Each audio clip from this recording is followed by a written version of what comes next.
The invention of nuclear weapons ranks as one of the key developments in human history. For the first time, all-out warfare risked not only the destruction of civilization, but the radioactive poisoning of the planet itself. America's attacks against the Japanese cities of Hiroshima and Nagasaki in August 1945 demonstrated that the catastrophic effects of even a small atomic bomb were horrific in the extreme. After the atomic bomb blast that virtually erased this city of 340,000 people from the earth, as far as the eye can see stretch scenes of desolation and ruin. 4 square miles leveled by one bomb. Fearing widespread destruction in the days ahead, and shocked by the simultaneous invasion of its territory by the Soviet Union, the Japanese government quickly surrendered, thereby ending World War II. Less than a year later, the U.S. military detonated 2 more atomic bombs during Operation Crossroads, conducted at the newly created Pacific Proving Grounds. By then, the Soviets, once allies of the U.S., were considered a threat to the Western democracies in the post-war world. President Harry Truman and his advisors concluded that America's possession of large numbers of atomic weapons would keep the Russian communists in check, and authorized crash programs devoted to ongoing testing and mass production. On August 29, 1949, the Soviet Union detonated its own atomic bomb, much sooner than expected. The nuclear arms race had begun in earnest.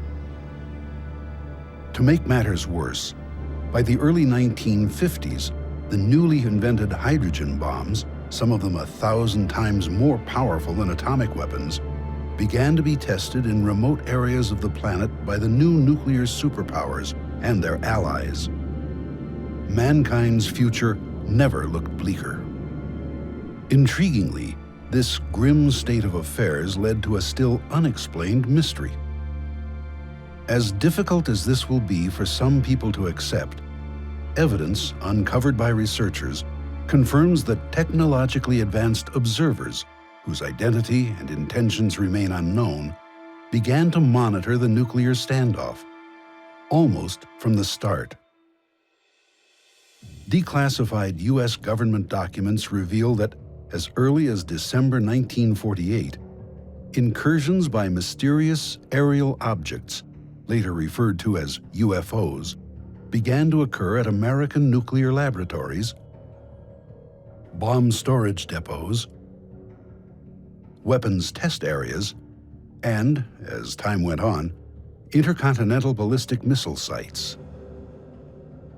Particularly dramatic are the incidents now being openly discussed by former U.S. Air Force ICBM launch officers who were stationed at various Strategic Air Command bases in the 1960s and 70s.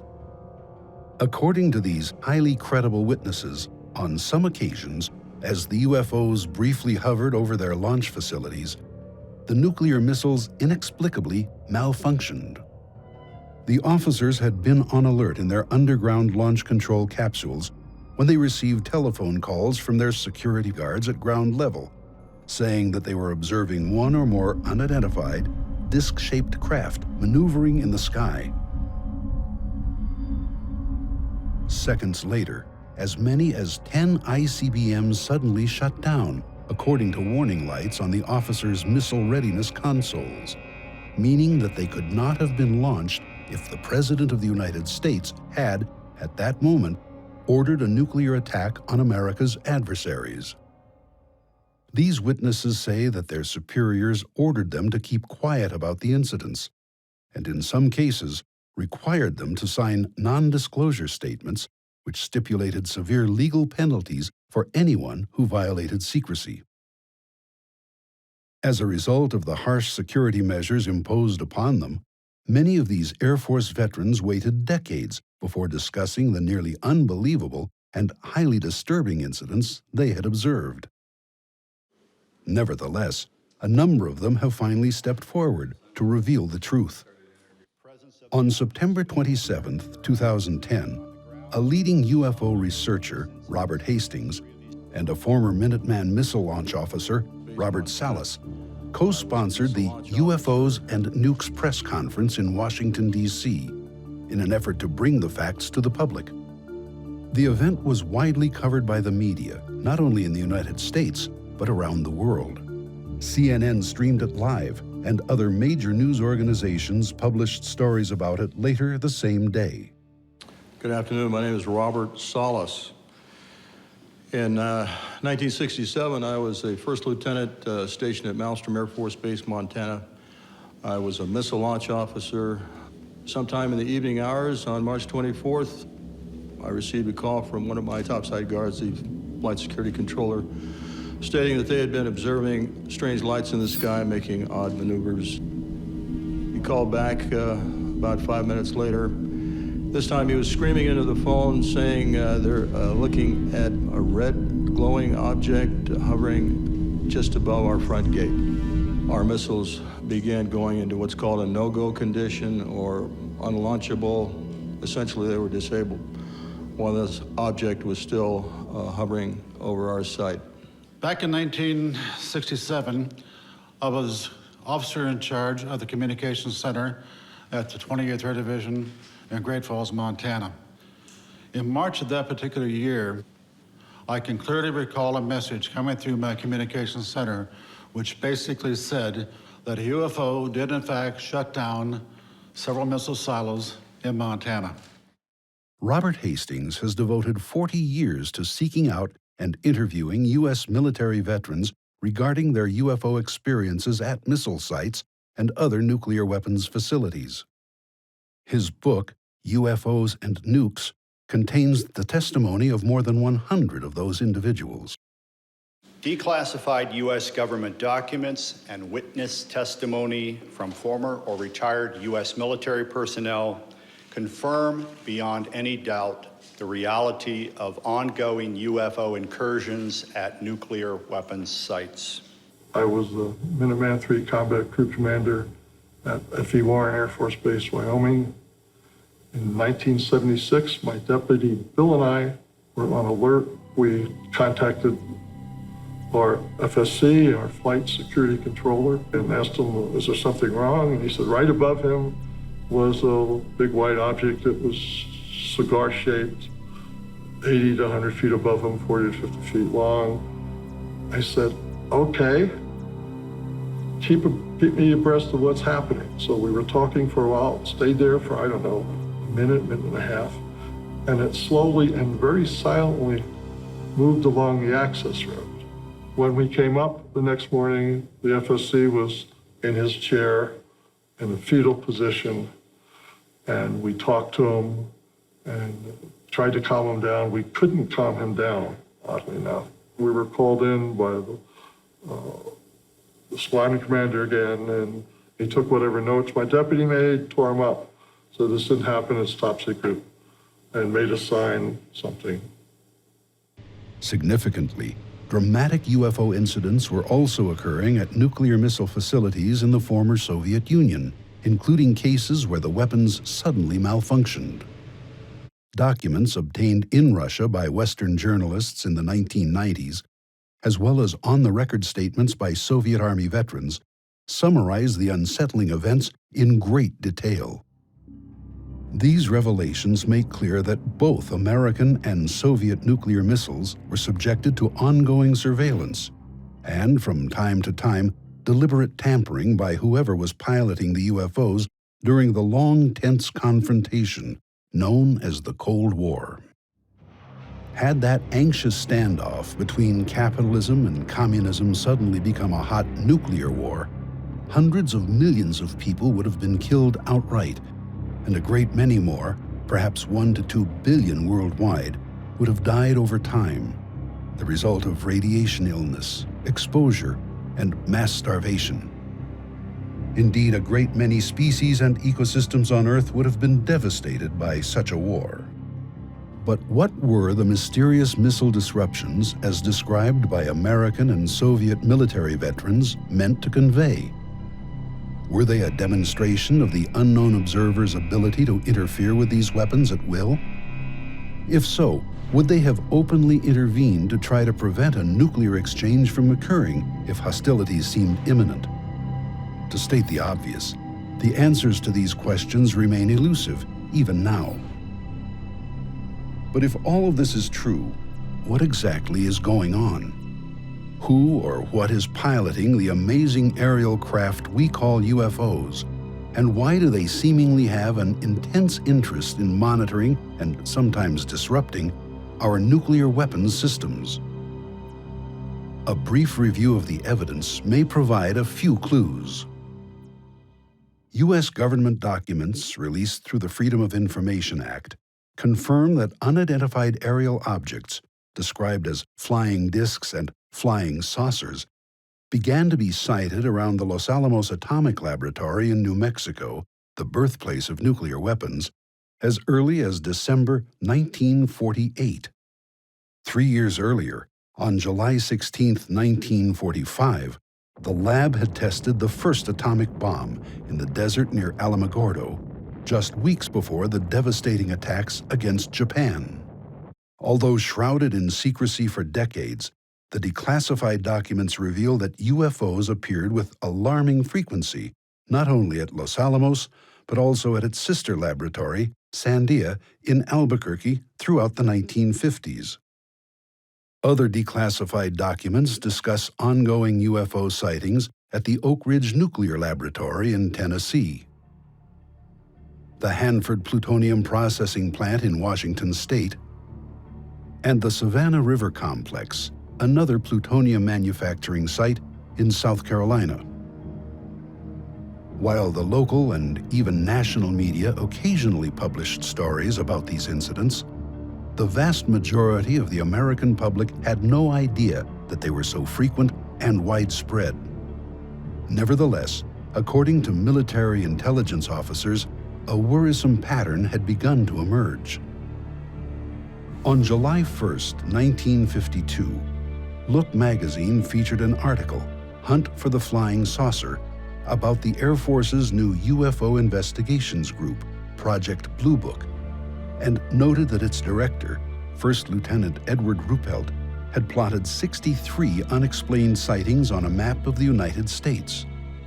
At that point, it was discovered that a, quote, ominous correlation existed between some of the sightings and the location of various atomic weapons installations. Later that year, the CIA took notice of the situation, as this memorandum reveals. Dr. H. Marshall Chadwell, Assistant Director of the agency's Office of Scientific Intelligence, wrote, quote, sightings of unexplained objects at great altitudes and traveling at high speeds in the vicinity of major U.S. defense installations are of such nature that they are not attributable to natural phenomena or known types of aerial vehicles. UFOs also visited the newly created Nevada Proving Ground, located 60 miles northwest of Las Vegas, where new and improved atomic devices were being tested. Civilians living near the proving ground often observed the aerial discs, sometimes flying in large formations, and subsequently notified the Air Force and the local media. At the same time, U.S. Army personnel engaged in field maneuvers at the test site, designed to expose them to atomic battlefield conditions, also reported seeing the UFOs. Meanwhile, other sightings were occurring at the remote Pacific Proving Grounds, where ongoing tests of the far more destructive hydrogen bombs were taking place, as the U.S. tried to outpace the Soviets in the new technology of warfare. The chief purpose of the nuclear tests was to create a powerful but lightweight bomb that could be easily transported aboard an aircraft, the primary delivery system during that era. Had the United States been attacked by the Soviet Union, the U.S. Air Force planned to launch hundreds of strategic bombers against that country and its communist allies. Flying over the Arctic region, they would deliver their deadly payloads a few hours later. At the same time, Soviet bombers would be racing toward North America and Western Europe, carrying their own hydrogen bombs intent on massive retaliation. If this were not enough, the nuclear standoff entered a new and even more menacing phase in the early 1960s, with the first deployment of intercontinental ballistic missiles. Traveling at more than 15,000 miles per hour, these space-age weapons could deliver their massively destructive warheads to targets on the other side of the globe in less than half an hour. That shockingly brief period was later reduced to less than 10 minutes, once US and Soviet missile-carrying submarines began to be deployed just off each other's coasts. Nuclear Armageddon, if it came to pass, would burst upon the world with sudden savagery, against which there would be no possible defense. Perhaps predictably, declassified documents reveal that UFO sightings at nuclear missile launch facilities began to occur as early as 1962. My crew was on alert at Missile Complex 7. Major Gilbert, my crew commander, and I were manning the launch console. We got a call from the Site 6 crew commander saying that there's something hovering above his site. And he asked us to go topside and see what we could see. So Major Gilbert sent our 3 enlisted men to what we call the CAP, which was the topside of the Launch Control Center. They reported to us that they saw a light above Site 6 that rapidly accelerated and stopped instantly above the area where Site 8 was located and went back and forth. It was instant go, instant stop. That object did things that no airplane, helicopter, or any other system that we had in existence could do. It had to be not of this earth. Air Force security personnel guarding these sensitive sites reported seeing unknown aerial objects, usually described as disc-shaped, maneuvering at low altitude and sometimes even hovering over launch silos and launch control facilities at every ICBM base in the United States.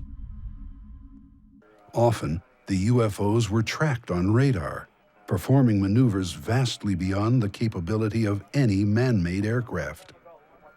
Experienced radar personnel were stunned as the objects flew thousands of miles per hour, made sharp-angled turns, and instantly stopped in midair. The mysterious intruders were frequently chased by Air Force interceptors, which had been scrambled to protect the missiles from possible sabotage. So far as is known, the UFOs always escaped unscathed, usually by vastly increasing their speed and leaving the fighters far behind. Baffled military officials had to deal with these unexplained and alarming incidents on an ongoing basis, while trying their best to keep the facts from leaking out to their fellow Americans, many of whom believed the UFO phenomenon to be a nonsensical subject, having no basis in reality. This skeptical attitude was actively fostered by the government's own policy of ridicule and denial, as implemented by members of Project Blue Book, who routinely dismissed credible, bona fide UFO sightings as the misidentifications of natural phenomena or man-made aircraft. Over time, this practice led to a widespread public backlash against the U.S. government and its weak and sometimes ridiculous explanations for the sightings. Meanwhile, behind the scenes, UFOs began to appear at missile test ranges, often during launches designed to improve the performance and reliability of America's ICBMs and the deadly warheads they carried.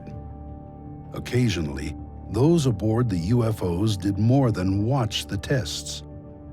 While the exact date remains uncertain, sometime in the fall of 1964, an incident occurred at Vandenberg Air Force Base, California, which has come to be the best-known, most astonishing example of deliberate UFO interference with our nuclear weapons systems.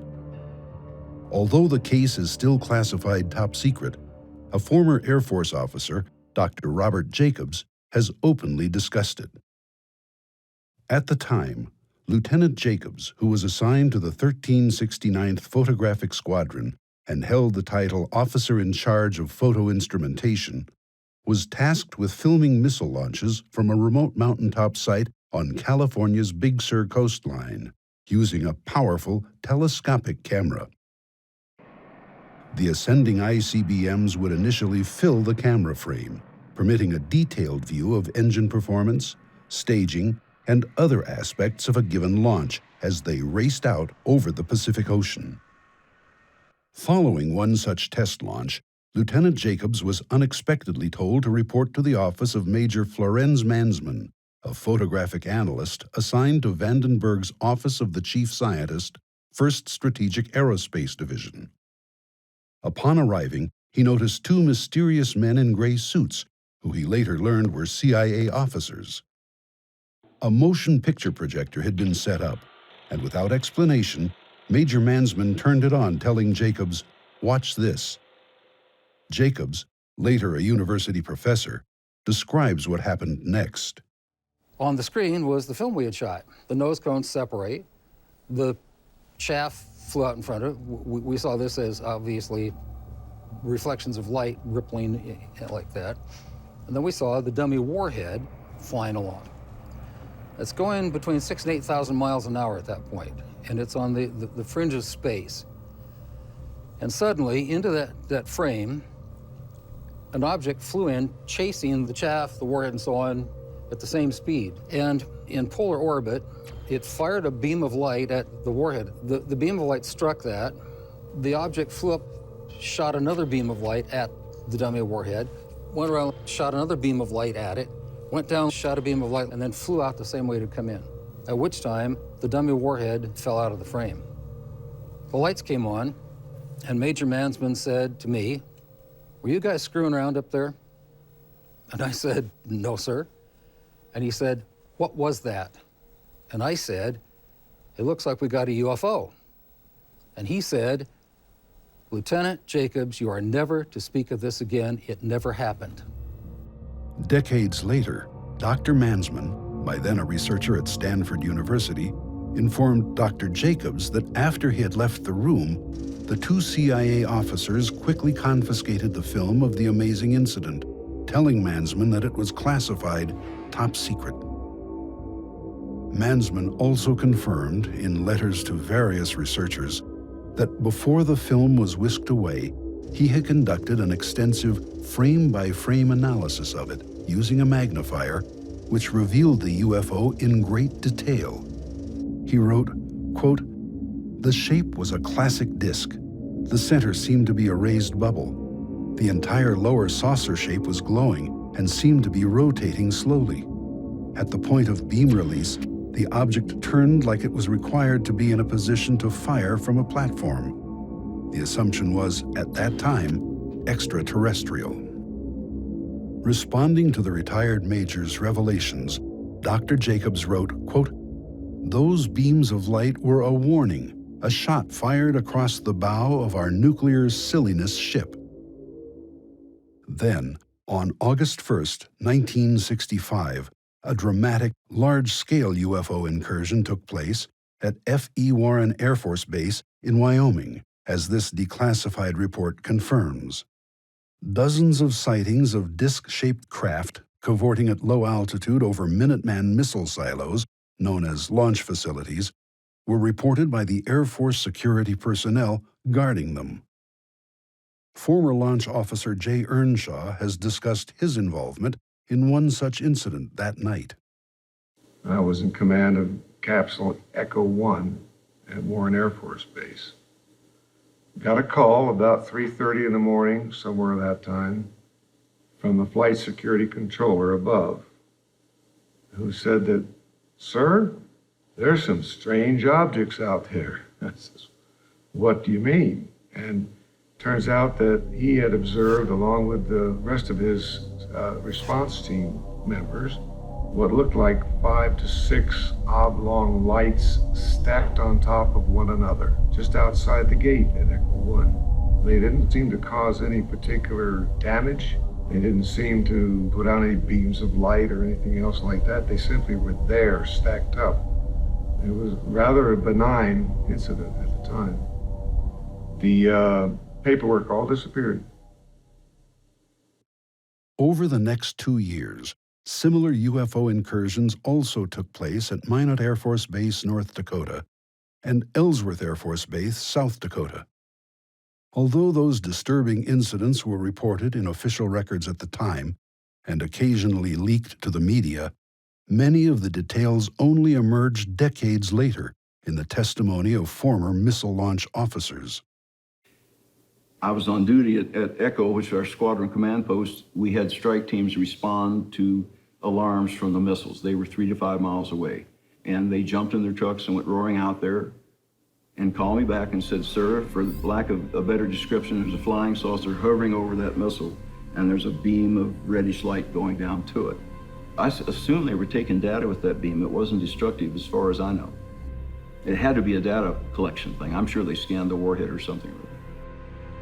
Although the Air Force could not yet know it, the most dramatic nuclear weapons-related UFO incidents were about to occur.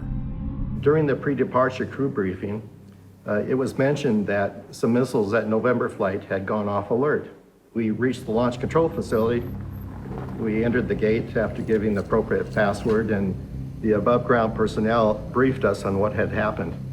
And essentially, we were told by site manager that an object had been sighted out the windows with flashing lights, and it was probably about 80 to 100 feet in diameter. It then went to our main gate where it hovered, and when we debriefed the underground launch crew, they indicated that all the missiles that they controlled had gone off alert at the time that object had been hovering next to the main gate. My crew commander, Major Tollerud, told me that he had received a call overnight, evidently while I was on rest break below ground, and saying that we as a crew were never to speak about this again. This was a very serious incident. I mean, something to take our nuclear-tipped missiles off alert. It was something that we had never been prepared for. The same year that these amazing events were unfolding in secrecy, Secretary of the Air Force Harold Brown appeared before a congressional hearing and dismissed the idea that information about UFOs was being kept from the American public. We have not been hiding anything. The investigations have been made public. The explanations of those where there is a clear explanation have been made public. The hearing this morning was public for just that reason. Brown's claims have now been discredited, but the strict security measures imposed on military witnesses at the time meant that decades would pass before the public learned the facts about UFO activity at nuclear missile sites. In any case, the next known incident, at Malmstrom Air Force Base, Montana in March 1967, left no doubt that those aboard the UFOs were intent on disrupting the functionality of American ICBMs in their underground silos. On March 16th, at Echo Flight, a missile security guard reported that a large round object had suddenly appeared in the sky and was hovering at low altitude, directly over one of the missile silos. Moments later, the entire group of 10 ICBMs mysteriously malfunctioned. This startling fact has been confirmed by one of the launch officers on alert that day, now retired Colonel Walter Fiegel, who spoke about the incident during a taped telephone conversation with Robert Hastings in 2008. Fiegel said that in response to the Missile Guard's UFO report, he had sent out 2 security alert teams, one of which confirmed the presence of the object. The strike team that went out, one of the 2, claimed that they saw something over the site. How did they describe that? He just said a large round object. Directly over the LF? Directly over the site. But Fiegel was not the only one to be told that a UFO was in the vicinity during the incident. Former Minuteman electromechanical technician Henry Barlow, who helped restart some of the stricken missiles, was informed that the mysterious aerial craft had actually caused the problem. Job control called and said, we have a problem at Echo Flight. and 4 or 5 missiles, or 6 missiles, just shut down simultaneously. And we want you to go to the nearest site, penetrate the site, and see what's going on. So on our way to the site, they had called and said that the other 4 missiles had shut down, so that all of them are now shut down. At that time, they said UFO activity in the area, and we had heard this on and off for many times when we were out at the missile sites that Job Control would call and say, you know, we have reports of UFO activity in your area, keep your eyes open. And I think we covered 3 or 4 sites, and they were sending other teams out from the base. We had to go to Echo 1 to stay for the night there and get 8 hours of sleep before we headed back to the base. So when we got in there was hardly room to walk in there because there was so much brass, and we heard that there was a UFO spotted over Echo 2, which is the most northern site in the Echo flight. In 1997, missile engineer Robert Kaminsky, who headed the Boeing Company team tasked with investigating the missile shutdown incident at Echo Flight, wrote to researcher Jim Klotz, saying that no prosaic cause for the failures could be found. Importantly, the retired engineer also said he had been informed that a UFO was responsible for the missile malfunctions. But the excitement was not yet over. A second ICBM shutdown incident occurred 8 days later, on March 24, 1967, at Oscar Flight, according to former Minuteman missile launch officer Captain Robert Salas, who was on alert when it occurred. This was the event discussed by Salas at the September 2010 press conference in Washington, D.C. Salas's testimony has been confirmed by former Minuteman missile targeting officer Captain Robert Jameson, who helped retarget some of the Oscar Flight ICBMs. In March of 1967, I was on alert for dispatch. And that evening, I got a call from Job Control saying a missile going down in Oscar Flight, go out and restart it. So I had called my team together. We went down to the hangar. I was told that a UFO caused all 10 missiles in Oscar Flight to go down. Although this ominous situation undoubtedly concerned those in the know at the Pentagon, the chief of Project Blue Book, Major Hector Quintanilla, nevertheless presented a brave face when he spoke with reporters in response to a public uproar over nationwide UFO sightings. After almost 20 years and after having investigated over 9,000 cases, the Air Force has determined that the UFO phenomenon does not present a threat to the national security of the United States. These same claims were made when the Air Force announced the closure of Blue Book in December 1969, at which time it again emphasized that no evidence existed to indicate that UFOs posed a threat to the country's security. While many Americans may have believed this to be true, in reality, the UFOs continued to monitor our nuclear weapons program, as this Reuters news agency article confirms. In August 1973, one of the mysterious craft, dubbed a ghost ship, was tracked on radar maneuvering near a dummy nuclear warhead in flight as it raced toward a splashdown in the Pacific Ocean near Kwajalein Atoll. This story cited information from unnamed scientists working for the U.S. Army's ballistic missile program. This intriguing report suggests that the earlier Big Sur incident, as revealed by former U.S. Air Force Lieutenant Robert Jacobs and retired Major Florenz Mansman, was not unique. Although this weapons test a decade later was apparently successful, it's clear that UFOs have maneuvered near our dummy nuclear warheads in flight on more than one occasion. In the years that followed, other UFO incidents continued to occur at various Nukes-related locations throughout the U.S.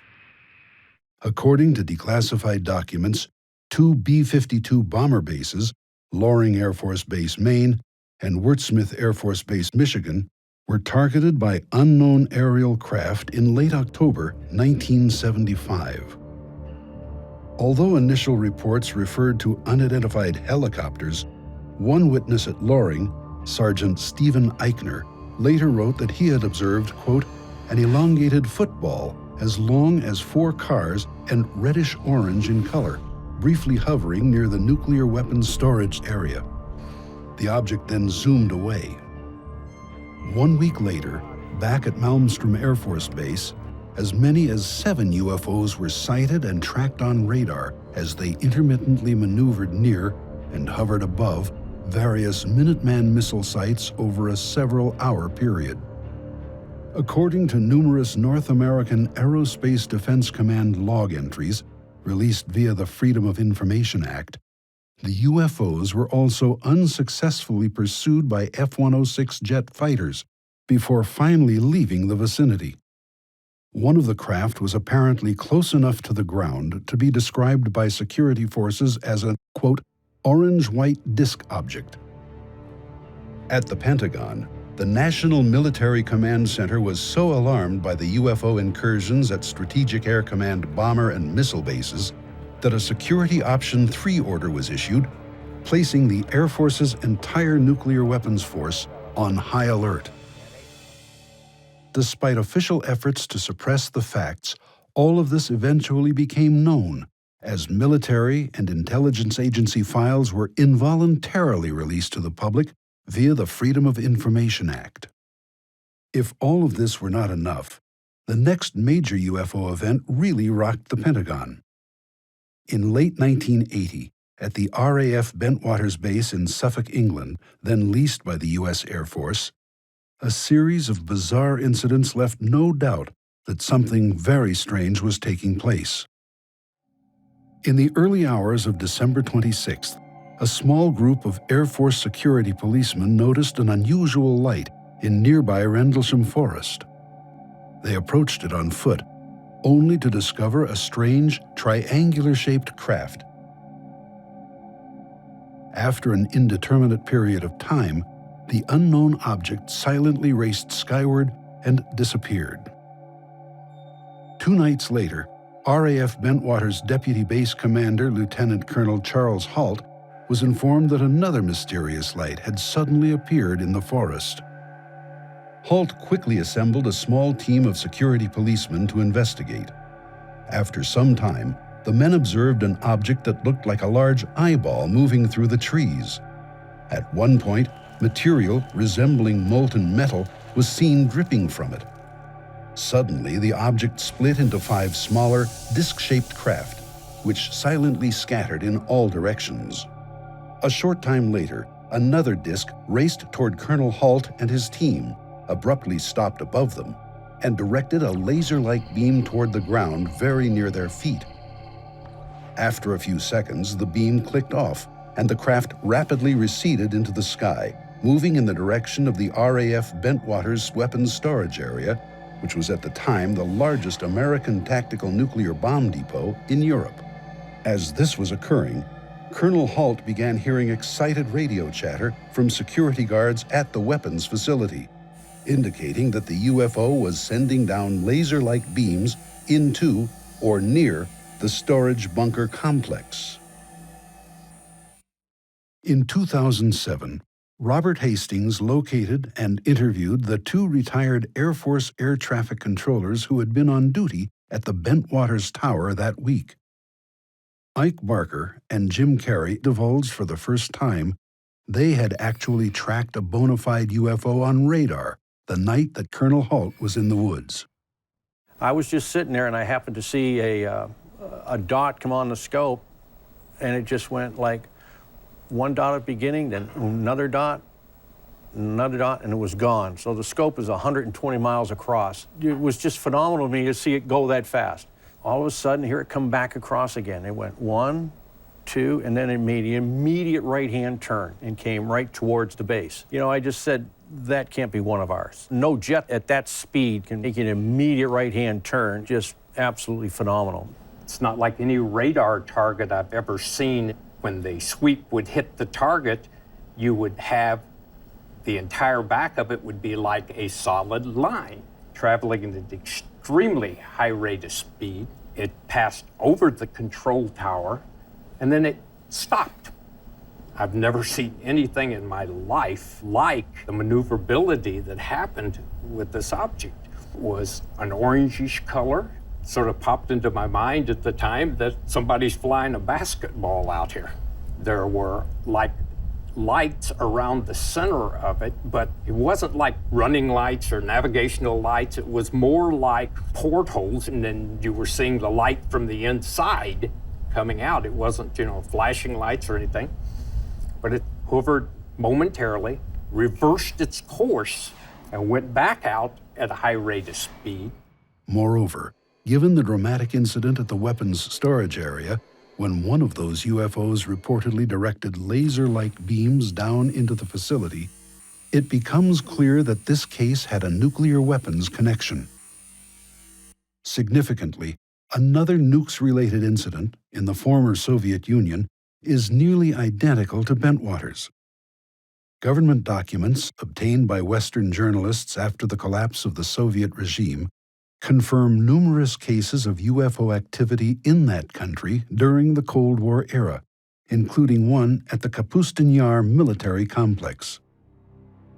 On the night of July 28, 1989, a disc-shaped object with a dome was observed by dozens of Soviet Army personnel as it briefly hovered over the base's nuclear missile warhead depot. According to one KGB report, as the stunned witnesses watched, the UFO directed laser-like beams onto the roof of a building in which those weapons were kept before silently racing away. Another incident in the Soviet Union 7 years earlier was even more shocking.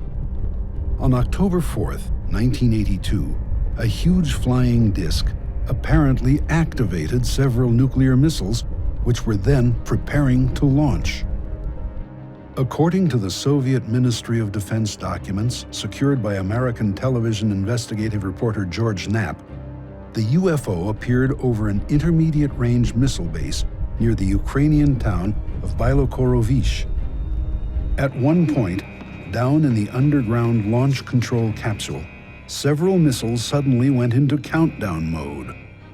Although no one had input the authorization codes, the missiles were preparing to launch.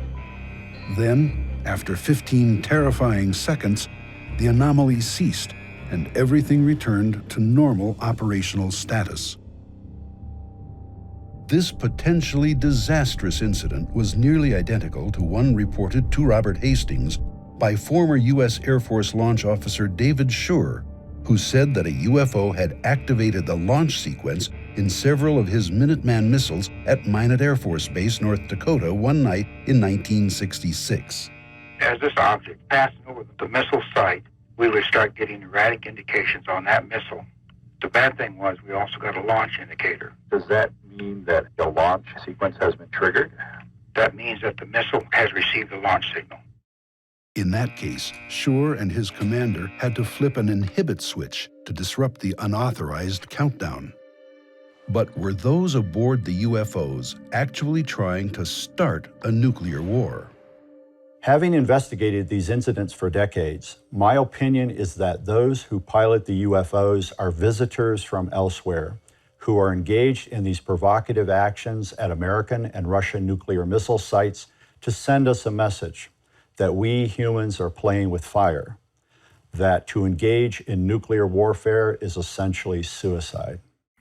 Importantly, these dramatic incidents continue to occur long after the end of the Cold War.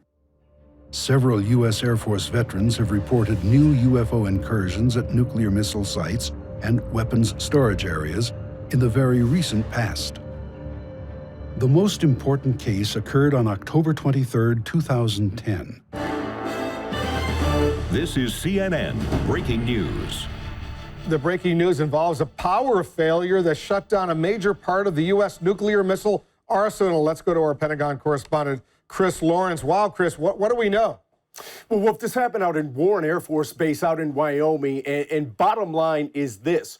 For less than an hour, about an hour on Saturday, the base lost primary communication with about 50 intercontinental ballistic missiles. Although widespread media coverage of the incident contained no hint of any UFO reports, a subsequent investigation yielded intriguing information about a series of still unexplained sightings occurring during the communications disruption. According to confidential Air Force sources known to Robert Hastings, various missile maintenance teams responding to the problem reported observing a huge cigar-shaped object maneuvering in the sky above the missile field. These persons emphatically state that the craft was not a blimp because no passenger gondola, propellers, or stabilizing tail fins were visible, and there was no corporate logo or other advertising on its hull. The anomalous nature of the object was all but confirmed when these teams returned to the base. According to Hastings sources, the entire missile maintenance squadron was sternly admonished by its commander not to talk to journalists or researchers about, quote, the things they may or may not have seen in the sky. Despite these revelations, the Air Force officially maintains that the massive communications disruption was caused by an improperly replaced circuit card, following repairs on a weapons system processor. Nevertheless, key personnel who were in a position to know the facts have described multiple independent UFO reports during the incident, which were allegedly suppressed by command-level officers. This program has only scratched the surface.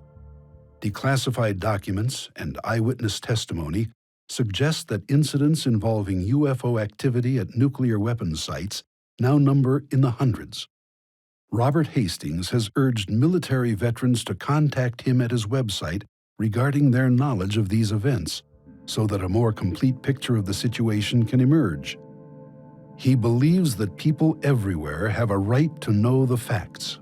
This is history. Hidden history, to be sure, but tremendously important. Scientists laugh at UFOs. The media generally ignore them. Billions of people worldwide think this subject is nonsense. And yet, what has been unfolding behind the scenes for more than half a century is nothing less than astounding.